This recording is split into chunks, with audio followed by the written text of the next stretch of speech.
Hi. Welcome to my channel.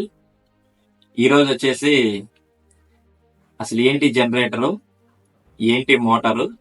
జనరేటర్కి మోటార్కి చూడడానికి రెండు ఒకలానే ఉంటాయి, కానీ ఈ బేసిక్ డిఫరెన్స్ ఏంటన్నది చూద్దాం. ఈ వీడియోస్ అన్ని కూడా ఎవరైతే Telugu medium people government school నుంచి వచ్చారో వాళ్ళ కోసం అండి. ఈ బేసిక్స్ తెలిస్తే వాళ్ళు బుక్స్ చదివినప్పుడు ఈజీగా అర్థం అవుతుంది, వాళ్ళకి బాగా గుర్తుంటుంది అన్న ఉద్దేశంతో ఈ వీడియోస్ అనమాట. మీరు మోటార్ గానీ జనరేటర్ గానీ చూసినట్లయితే చూడడానికి రెండు సేమ్ ఒకలాగే అనిపిస్తాయి అనమాట. ఏది మోటార్ ఏది జనరేటర్ అన్నది ఎట్లా తెలుస్తుంది అంటే, దేనికైతే ఒక ప్రైమ్ మూవర్ ఉంటుందో, తిప్పేది ఏదైనా ఉంటే అది మనకి జనరేటర్ అని అర్థం చేసుకోండి. ఫస్ట్ జనరేటర్ చూద్దాం. జనరేటర్ ఏం చేస్తుంది? మెకానికల్ ఎనర్జీని ఎలక్ట్రికల్ ఎనర్జీ కింద కన్వర్ట్ చేస్తుంది, అంటే ఎలక్ట్రిసిటీని జనరేట్ చేస్తుంది అన్నమాట. ఎలక్ట్రిసిటీని జనరేట్ చేయాలంటే దానికి మూడు బేసిక్ థింగ్స్ కావాలి. ఒకటి వచ్చేసి కండక్టర్ కావాలి, రెండోది వచ్చేసి మ్యాగ్నెటిక్ ఫీల్డ్ కావాలి, మూడోది వచ్చేసి ఏదో ఒక రిలేటివ్ మోషన్ అనాలన్నమాట. కండక్టర్ అన్నా తిప్పాలి, లేదంటే మ్యాగ్నెటిక్ ఫీల్డ్ అన్నా తిప్పాలి. దేన్ని తిప్పినా కూడా మనకి ఏదైతే మనం ఆర్మేచర్ అంటామో ఆర్మేచర్ లో మనకి ఈఎంఎఫ్ అన్నది జనరేట్ అవుతుంది అనమాట. మనకి ఈ జనరేటర్ చూసినట్లయితే రెండు పార్ట్స్ ఉంటాయి అనమాట. ఒకటి స్టాటార్, స్టేషనరీగా ఉండే పార్ట్, దాని లోపల ఒక రోటార్ ఉంటది, తిరిగే పార్ట్. ఈ రెండిట్లో మనం ఇప్పుడు ఏం చెప్తున్నాను, కండక్టర్ అంటున్నాను, మ్యాగ్నెటిక్ ఫీల్డ్ అంటున్నాను. ఇది మనకి స్టాటార్ లైనా పెట్టొచ్చు, రోటార్ లైనా పెట్టొచ్చు. దేనిలో పెడుతున్నాం అన్న దాన్ని బట్టే మనకి ఇక్కడ చేంజ్ అవుతుంది అనమాట. జనరేటర్ లో మనకి రెండు రకాల జనరేటర్లు ఉన్నాయండి. ఒకటి ఏసీ, రెండవది డిసి. ఈ కండక్టర్ మ్యాగ్నెటిక్ ఫీల్డ్ అన్నాను, స్టాటారు రోటార్ అన్నాను. ఏది దేనిలో పెడితే ఏ జనరేటర్ అవుతుందో ఇప్పుడు చూద్దాం. రొటేట్ అయ్యే పార్ట్ రోటార్. రోటార్ లో నేను కండక్టర్ పెట్టాను, స్టాటార్ లో మ్యాగ్నెటిక్ ఫీల్డ్ పెట్టాను. ఇప్పుడు రోటార్ ని తిప్పాను. రోటార్ ని ఏదైతే తిప్పుతున్నామో దాన్ని మనం ప్రైమ్ మూవర్ అంటాం. అది మనం చెయ్యవచ్చు. మెగ్గర్ చేసేప్పుడు మనం చేతితోనే తిప్పుతాం. అది కూడా మెగ్గర కూడా ఒక జనరేటర్ అనమాట. మనం తిప్పుతున్నాం కదా, మన చెయ్యి ఒక ప్రైమ్ మూవర్. అలాగే ఒక స్టీమ్ ను ఉపయోగించి ఒక టర్బైన్ ద్వారా తిప్పొచ్చు. థర్మల్ పవర్ స్టేషన్ లో జరిగేది, అక్కడ స్టీమ్ టర్బైన్ అన్నది ఒక prime mover. Hydro power station లో వాటర్ ఉపయోగించి వాటర్ టర్బైన్ తిప్పి జనరేటర్ లో ఉన్న రోటార్ ని తిప్పుతాం. అక్కడ వాటర్ టర్బైన్ అన్నది ఒక ప్రైమ్ మూవర్. అలాగే మనం బయట లైటింగ్ వాటికి ఉపయోగించే దగ్గర కూడా ఒక చిన్న డీజిల్ ఇంజిన్ పెట్టి తిప్పుతాం అనమాట. అక్కడ డీజిల్ ఇంజిన్ అన్నది ఒక ప్రైమ్ మూవర్. ఏదో ఒకటి రోటార్ ని తిప్పాలి. రోటార్ ని తిప్పితే మ్యాగ్నెటిక్ ఫీల్డ్ అన్నది కండక్టర్ ని కట్ చేసి మనకి ఈఎంఎఫ్ అన్నది జనరేట్ అవుతుంది. ఇప్పుడు మనకి జనరేటర్, మోటార్, రైట్. జనరేటర్ లో రెండు రకాల జనరేటర్లు ఉన్నాయి. ఒకటి డిసి జనరేటర్, రెండు ఏసీ జనరేటర్. రెండిట్లో కూడా స్టాటార్ ఉంటుంది, రోటార్ ఉంటుంది. జనరేట్ చేయాలంటే కండక్టర్ ఉండాలి, మ్యాగ్నెటిక్ ఫీల్డ్ ఉండాలి. ఇప్పుడు రోటార్ లో కండక్టర్ పెడితే స్టాటార్ లో మ్యాగ్నెటిక్ ఫీల్డ్ పెడతాం, రోటార్ లో మ్యాగ్నెటిక్ ఫీల్డ్ పెడితే స్టాటార్ లో కండక్టర్ పెడతాం. ఏది ఎక్కడ పెడతామో దాన్ని బట్టి టైప్ ఆఫ్ జనరేటర్ అన్నది తెలిసిపోద్ది అనమాట. ఫర్ సపోజ్ రోటార్ లో నేను కండక్టర్ పెట్టాను, స్టాటార్ లో మ్యాగ్నెటిక్ ఫీల్డ్ పెట్టాను. ఒక ప్రైమ్ మూవర్ పెట్టి రోటార్ తిప్పినప్పుడు ఏం జరుగుతుంది, రోటార్ లో ఉన్న కండక్టర్ తిరిగి ఈ మ్యాగ్నెటిక్ ఫీల్డ్ ఉండటం వల్ల ఈ రోటార్ లో ఉన్న కండక్టరే ఆ మ్యాగ్నెటిక్ ఫీల్డ్ ని కట్ చేసి ఈ కండక్టర్ లో ఈఎంఎఫ్ అన్నది జనరేట్ అవుతుంది. రొటేట్ అవుతున్న పార్ట్ నుంచి, ఆ రోటార్ లో నుంచి మనం ఈఎంఎఫ్ ని కలెక్ట్ చేసుకోవాలంటే మనకి కార్బన్ బ్రషెస్ ఉండాలి, స్లిప్ రింగ్స్ ఉండాలి. ఇది ఒక డిసి జనరేటర్ అనమాట. అదే రోటార్ లో నేను మ్యాగ్నెటిక్ ఫీల్డ్ పెట్టి స్టాటార్ లో కండక్టర్ పెట్టాను. ఇప్పుడేం జరుగుతుంది, ఒక ప్రైమ్ మూవర్ పెట్టి రోటార్ ని తిప్పుతూ ఉంటాను, అంటే మ్యాగ్నెటిక్ ఫీల్డ్ ని తిప్పుతున్నాను. ఈ తిరుగుతున్న మ్యాగ్నెటిక్ ఫీల్డ్ స్టాటార్ లో ఉన్న కండక్టర్ ని కట్ చేస్తుంది. ఇప్పుడు స్టాటార్ స్టేషనరీ పార్ట్ కదా, దాని నుంచి మనకి ఏమి కార్బన్ బ్రషెస్ కానీ స్లిప్ రింగ్స్ ఏమి అవసరం లేదు కాబట్టి స్టేషనరీ ఉన్న పార్ట్ నుంచి తీసేసుకుంటాం అనమాట. ఇదొక ఏసీ జనరేటర్, దీన్నే ఆల్టర్నేటర్ అంటాం అనమాట. డిసి జనరేటర్ లో గానీ ఏసీ జనరేటర్ లో గానీ కండక్టర్ లో ఇండ్యూస్డ్ అయ్యేది ఆల్వేజ్ ఏసీఏ. కానీ ఈ డిసి జనరేటర్ లో ఏం చేస్తామంటే ఆ ఇండ్యూస్డ్ అయిన ఈఎంఎఫ్ ఏదైతే ఆల్టర్నేటివ్ కరెంట్ ఉందో దాన్ని డిసి కింద కన్వర్ట్ చేస్తాం అనమాట. ఇది జనరేటర్. అలాగే మోటార్ అంటున్నాను అనమాట. సో ఈ మోటార్ కూడా ఒక స్టేటార్ ఉంటుంది, ఒక రోటార్ ఉంటుంది. కానీ మనం సప్లై ఇవ్వాలి. అంటే కరెంట్ క్యారింగ్ కండక్టర్ ని తీసుకెళ్లి మ్యాగ్నెటిక్ ఫీల్డ్ లో పెట్టినట్టయితే మనకి ఆ రోటార్ అన్నది రొటేట్ అవుతా ఉంటుంది అనమాట. సో దీన్ని బట్టే మనకి ఏ టైప్ ఆఫ్ మోటార్ అన్నది చెప్పొచ్చు అనమాట. దీనిలో కూడా మనకి డిసి మోటార్ ఉంది, ఏసీ మోటార్ ఉంది. సపోజ్ డిసి మోటారే తీసుకుందాం. సో డిసి జనరేటర్ల లాగానే డిసి మోటార్ లో కూడా మనకి ఏదైతే ఈ కండక్టర్ ఉందో సప్లై ఇస్తున్నామో అది రోటార్ లోనే ఉంటది అనమాట. ఎట్లా ఇస్తాం మరి బయట నుంచి?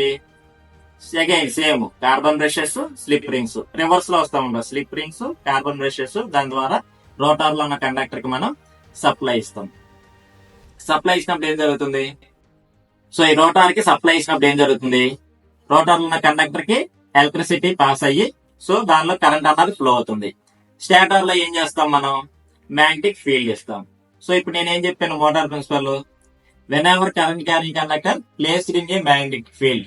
సో మ్యాగ్నెటిక్ ఫీల్డ్ లో కరెంట్ క్యారింగ్ కండక్టర్ పెడితే ఆ ఇంటరాక్షన్ వల్ల ఆ కండక్టర్ లో మనకి ఫోర్స్ అన్నది డెవలప్ అయ్యి రోటర్ అన్నది రొటేట్ అవుతుంది.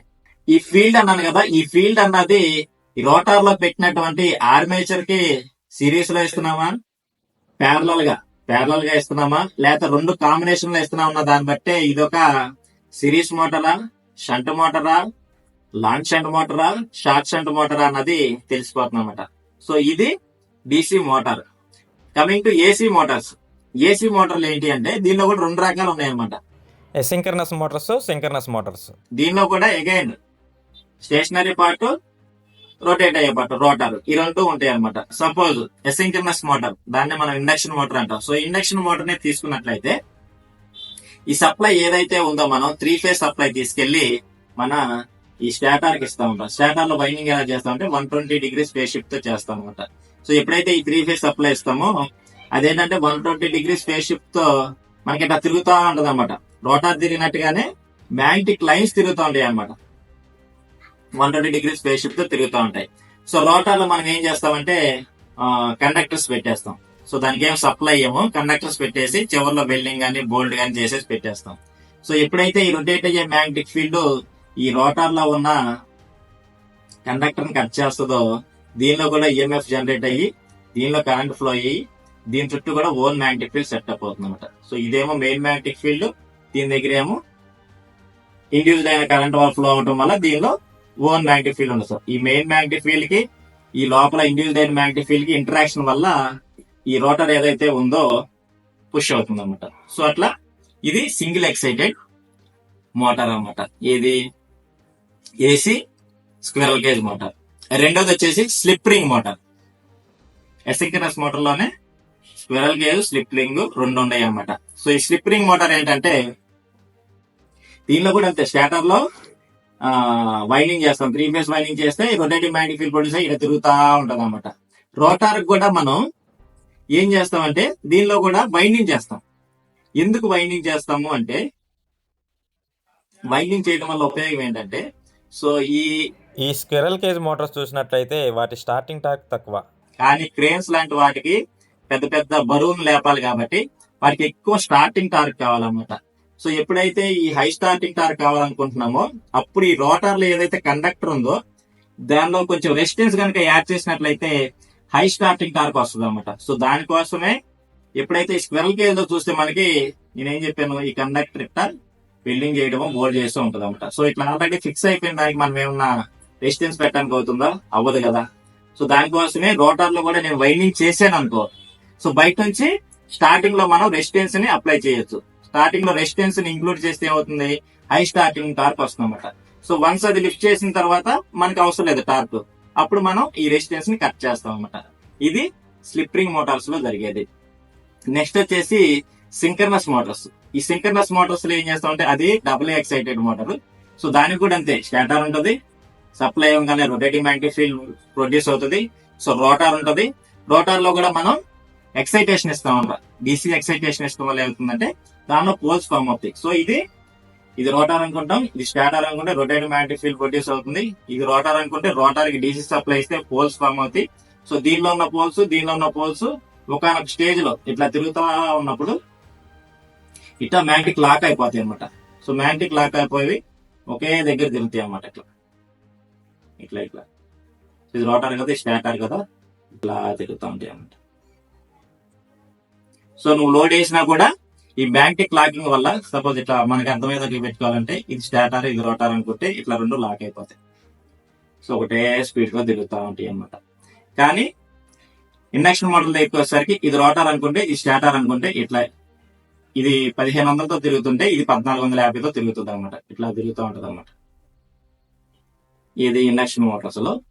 ఇది సింక్రనస్ మోటార్స్. ఇందులో చూసినట్టయితే ఇట్లా మ్యాగ్నెటిక్ లాక్ అయిపోయి ఒకటే స్పీడ్ తో తిరుగుతాయి. ఎక్కడైతే మనకి కాన్స్టెంట్ స్పీడ్స్ కావాలో అక్కడ మనం ఈ సింక్రనస్ మోటార్స్ యూజ్ చేస్తాం. అలాగే పవర్ ఫ్యాక్టర్ కరెక్షన్ ఉంది కదా, సో వాటిలో కూడా ఈ సింక్రనస్ మోటార్స్ ని యూజ్ చేస్తాం. సో అది కూడా ఒక సపరేట్ టాపిక్. ఎందుకంటే ఈ ట్రాన్స్మిషన్ లైన్స్ లో చెప్పుకునేప్పుడు అది బాగా ఉపయోగపడుతుంది అన్నమాట. ఈ వీడియో కనుక మీకు నచ్చినట్లయితే లైక్ చేయండి, షేర్ చేయండి, సబ్స్క్రైబ్ చేయండి. జై హింద్, జై భారత్.